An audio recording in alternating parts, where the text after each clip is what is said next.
nasa preliminary investigation stage pa lang po siya. Kaya kung naalala nyo, ako yung pumunta sa preliminary investigation with Attorney Paul Lim sa DOJ. I think that was sometime May 2025. I'm not sure about the month, no? But I'm sure 2025.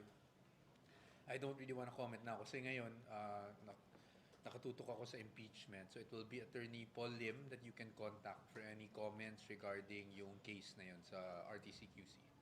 Sir, nag-respond po si Attorney Libutan doon sa manifestation kanina ni Attorney Sison. Ang sabi niya, wala namang color yun, hindi done in bad faith yung kanyang Facebook post. Ano po ba official position ng defense? Well, sa atin, kanina, our lead counsel, Attorney Sison, just felt the need to raise that kasi kumalat siya sa social media.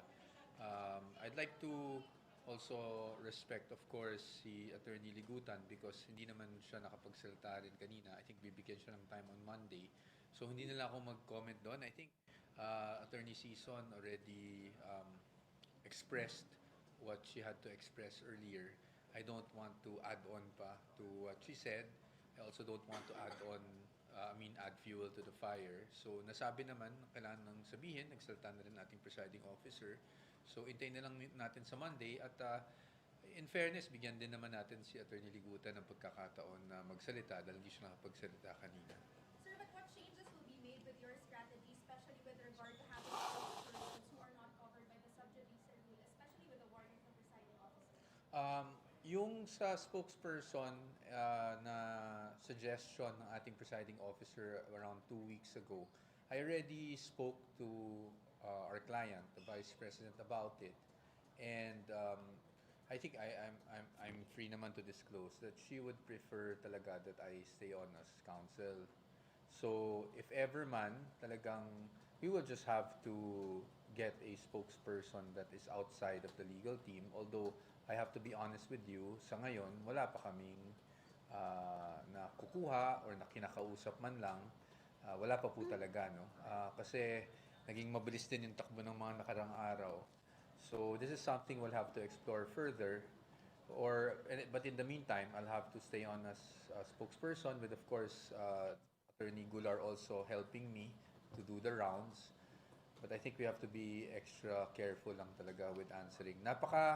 Napakahirap po talaga. I was just in an interview this morning also on one of the radio shows, and it was very difficult for me to answer questions kasi I'd like, as much as possible, I'd like to give you something to report on, but I'm tied, no, with Rule 18 of Resolution 39, which is the rules on impeachment sa Senate.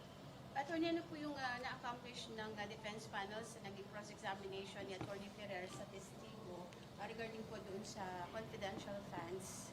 We just had our targets. We had to establish certain things. We had to establish certain facts. We had to show kung ano yung nasa notice of disallowance at wala sa notice of disallowance. But what if we were able to establish it or not, that will be up to the appreciation of the impeachment court. Attorney, can you expound lang? Kasi isa sa mga malalakas sa depensa ng defense ay yung hindi naman na-disallow yung confidential funds because of the aliases.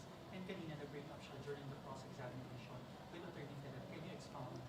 Oo, pagdating sa aliases, whether there are aliases or not, I hope you would give me some latitude here to not say anything first because we'll have to wait for our evidence in chief for that. I don't know if that will be tackled in the next week with the next witnesses, probably not. But time will come that all of these things will be addressed. And I'm sure, kaya po nung natanong din ako ni Senator Judge Bam Aquino, tungkol dito, hindi rin ako makasagot sa kanya kahit na naintindihan ko naman po kung saan siya nanggagaling dun sa tanong. Attorney, kanina dun sa interjection ng mga senators, nabanggit na may mga remedy pa pala ang Office of the Vice President, DepEd, yung mga subject ngayon ng impeachment proceedings. Paano pag na-comply lahat yun? Yung ano po, na-comply po yung... Opo. Sinabi ng COA kaninang auditor na may mga remedies pa naman. Opo. Pero okay, I'll explain it na para hindi tayo sa merits. I'll just explain the rules ng COA na lang po. No? So once there is an audit, once you receive an AOM or Audit Observation Memorandum from COA, ang ginagawa po dyan is that you are given time to respond. After the time to respond and you've submitted your response, ina-evaluate po yan ng COA, and then pagkatapos po nun, they might issue a notice of suspension or notice of disallowance nga na ginawa din nila sa OBP. So, ang kakaibahan, pag regular funds po kasi yan, dumadaan muna yan sa director level. And then, aakyat po yan hanggang commission proper. And ang importante po dyan is the government agency has 180 days, no? Sa pag-akyat from a notice of disallowance, pwede mong iakyat yan sa director and then to the commission proper within 180 days. Kasi pagdating sa COA ICFAO, wala na po kasing director sa taas ng COA ICFAO. Diretso na po yan ng commission proper. And that has to be done within 180 days. Now, once the commission and proper decides, under the rules of COA, once the commission proper decides, the government agency has the right or the option to file a motion for reconsideration. Sakaling hindi po pabor yung naging desisyon ng commission proper, meaning na-affirm yung notice of disallowance. Now, once you file a motion for reconsideration, either i-reconsider ng COA at ipawalang bisa na nila yung notice of disallowance, or they might just deny the motion for reconsideration and maintain the notice of disallowance. Ang susunod na step po dyan is aakyat tayo ngayon sa Supreme Court via Rule 65 in relation to Rule 64 of the Rules of Court. So kung babasahin niyo po yung Rules of Court, sa Rule 64, yun yung specifically for COA and COMELEC pag aakyat ka sa Supreme Court. No? But again, Rule 65 is grave abuse of discretion. So ang magiging ground mo bakit ka umaakyat sa Supreme Court is because you believe there was grave abuse of discretion on the part of COA. So yun po yung proseso. So sa ngayon, nasabi naman po ng witness na meron pa tayong remedies available for OVP.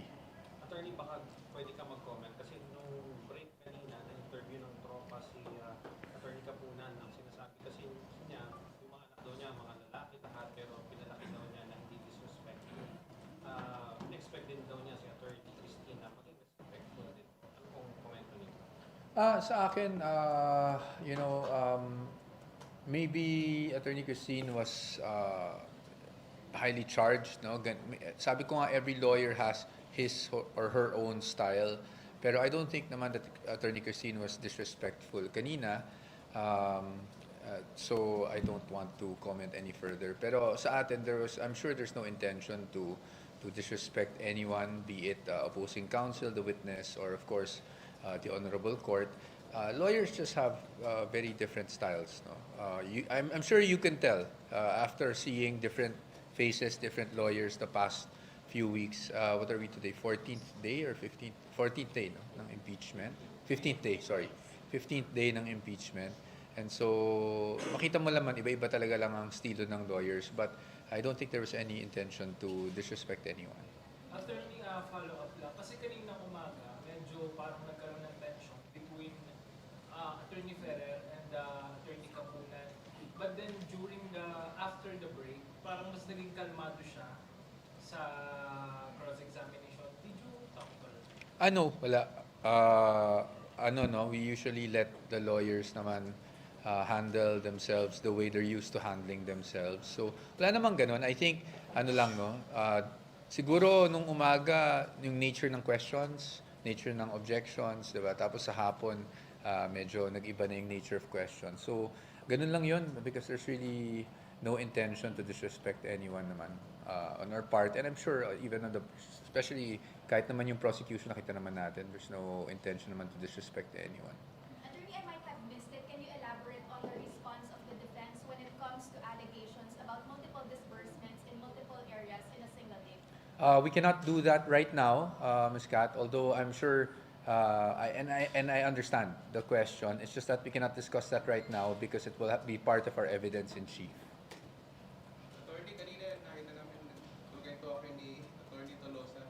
Pero pa kayo pwedeng i-share lang. Nagkakamustahan lang kami, and of course, kasi nagsabi yung presiding officer. So, na on Monday there will be a ruling, so napag-usapan lang namin. I want to share, and I hope Attorney Tolosa doesn't mind me doing this, pero baka kasi, I'm sure he feels the same way, na hihirapan din talaga kami, no, when we face the media, because there's always that very thin line between saying something that's within the bounds that we're allowed to say and yung sub judice ka na. So I think we were just both sharing our experiences when dealing with the media. And as you know, kahit naman na opposite sides or opposing sides kami pagdating sa korte, paglabas naman, trabaho lang kasi lahat sa amin yan. So ano naman kami, no? We talk as, I would like to consider him a friend. Pero confident kayo, sir, na hindi kayo yung pinatutungkulan ni presiding officer na may mga violations? Sana po, I've been trying very hard, pero kung meron man akong violation, kasalanan niyo yun. Hindi ko kasalanan yun. Kayo nag-unjoke sa akin. Joke lang. Pero as you can see, I've been trying very hard. And ilang beses ko na rin sinabi kay Ms. Kat and to everyone na parati ako nag-apologize sa inyo. Kasi alam ko naman kung ano yung pinanggagalingan ng tanong niyo, kung bakit niyo gusto yung masagot yun eh, di ba? Para maintindihan din kaagad ng ating mga kababayan kung ano yung side ng defense. It's just that it's very, very difficult for us, no, at this point.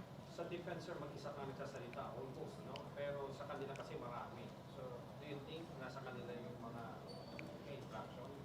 Hindi natin alam. Sa totoo lang, I don't want to say sa kanila. Hindi ko rin masasabi kung may mga times na I also go beyond what I'm supposed to say. So, yung mag-isa lang naman ako, that's always been our preference. The client has always preferred na halos isang tao lang talaga ang nagsasalta. As you know, even sa DepEd, nung panahon ko noon, and sa OVP, medyo may deputy ako, pero towards the end na nung sinabi kong kailangan ko na ng tulong. So, whether marami silang spokesperson, that's their prerogative. Sa amin, ito lang talaga yung naging prerogative ng aming kliyente. And so, we'll see what happens in the next few days. Kasi nga, kung talagang mahihirapan kami trying to balance things, then I tend to agree that maybe there's a need to get a spokesperson that is not part of the legal team, or at least the lawyers who have entered their appearance. Sir, technical question for non-lawyers. Kapag na-cite sa sub judice na sinabi ng, for example, sinabi ng presiding officer na you are barred already from doing whatever or participating in court, is there a remedy for that? May appeal? May option for appeal? I'll have to, wala akong nabasa sa set rules. I don't think they will bar. I think it's either they will reprimand or give you a warning, or ang most naman dyan is contempt, of course, di ba? And syempre may penalties yung contempt. Hopefully naman we don't get there. As to asking for reconsideration, we can always try, but I don't remember anything sa rules that we can ask for reconsideration. But of course, that's always an option. We can always try. Depende na lang sa court if papayagan nila or they will appreciate it. Last question po. Attorney, yung po bang under the rules, yung halimbawang pinanggalingan ng tanong that pushes you to be under the sub judice rule, liable din? Hindi naman. Kasi dapat naman as lawyers, alam din naman dapat namin kung dapat naming sagutin. Pero kung gusto niyo ako samahan, kung sakali, baka pwede rin. No, si ma'am ayaw na magtanong tuloy. No, but yun lang po. We're trying our best. I think both sides. I mean, at least, I was talking to Attorney Tolosa, and I know that we're both trying our best to stay within the bounds of the rules. Thank you po. Thank you very much, everyone. See you next week. Attorney, kung may remedy pa pala kayo, ibig sabihin, minadali ng prosecution panel yung impeachment or the Well, kasi kahit naman COA, separate pa rin siya. Impeachment is a totally different thing. Ay, kanino to? Kahit may pending. Sama na lang kasi yung kanilang